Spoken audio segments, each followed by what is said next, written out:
And the governor of the Central Bank of Nigeria, Godwin Emefiele, says the Naira depreciated at the official window and now hovers around 410 Naira per dollar. Meanwhile, the Nigerian Minister for Budget and National Planning and Finance, Zainab Ahmed, says the government is yet to conclude a $1.5 billion loan agreement with the World Bank because of the disagreement over the exchange rate reforms.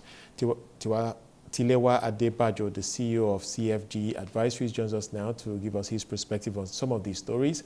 Tilewa, thank you so much for your time. Let's start with the story around the comments of the governor. And just before that, it's important to also highlight that in that dialogue that the Central Bank organized last week, he did describe 2021 as a year of, quote, active recovery.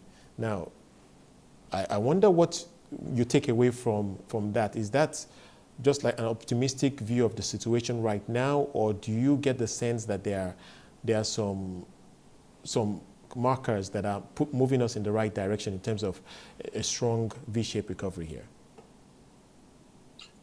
Thank you very much, Wale, for this information. First of all, I think let us try to link the information you provided in the beginning, the disagreements on the $1.5 billion World Bank loan and the devaluation that was announced this weekend.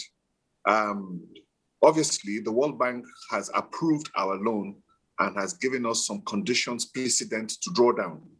Unfortunately, we have not met those conditions precedent to draw down, which involves the exchange rate. It's not just about devaluing the exchange rate. What the World Bank is talking about is putting in place a sustainable exchange rate mechanism, which is market-driven, single window, and very transparent.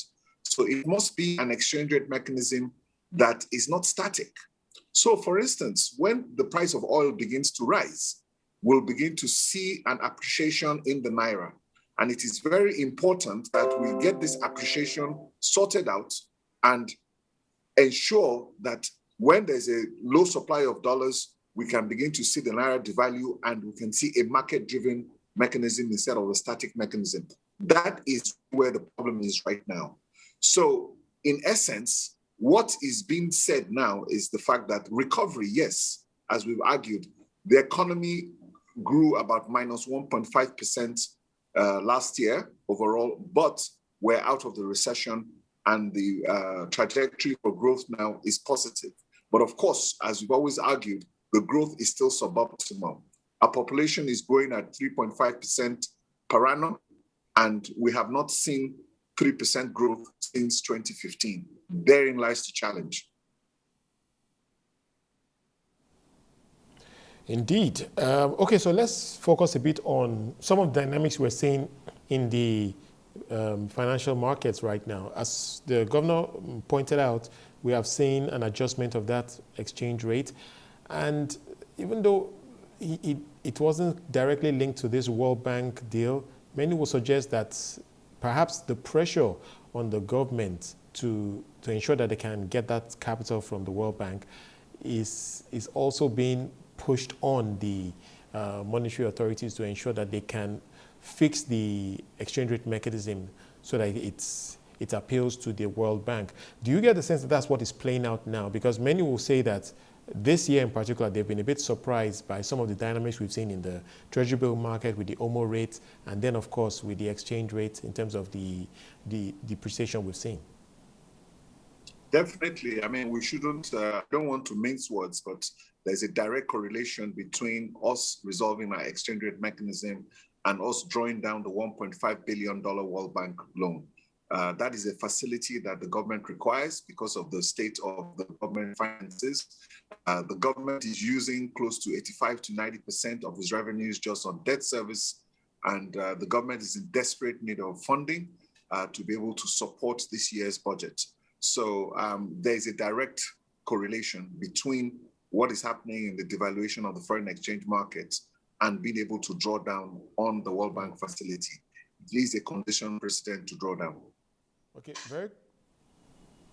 if you can quickly speak to the COVID situation in Nigeria. The COVID-19 task force says Nigeria is to receive 3.9 million doses of COVID-19 vaccines this week. Now, of course, many will say that is flash in the pan, considering the requirements to vaccinate the entire country.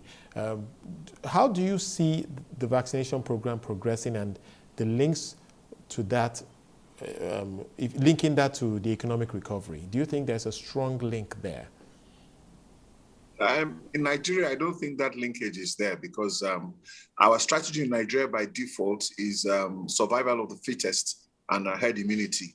There's not too many people observing the protocols, and I think for most of the masses, they're getting along with their lives. There's no lockdown. So I think the strategy from what the Presidential Task Force has said is that the vaccines they're receiving is a free donation from the COVAX facility, spearheaded by UNICEF, Gavi, and of course the WHO. So our own share of that vaccine is what is being received, and I think they're prioritizing that for the frontline healthcare workers, which is a positive development. So we will look to and of course, you know that the Minister of Finance also announced last week that there is still not a budget for the purchase of vaccines, and she is still in the process of working out a supplementary budget which she has to submit to the House for approval for vaccines. So the government's program to purchase their own vaccine has not yet been announced. And from what we understand, this is going to be in collaboration with the private sector. The government is going to put a budget up, right, and I think we're going to have some counterpart funding from the private sector to be able to increase that capacity. So right now, we'll still be speculating because there's not even a budget for the government program.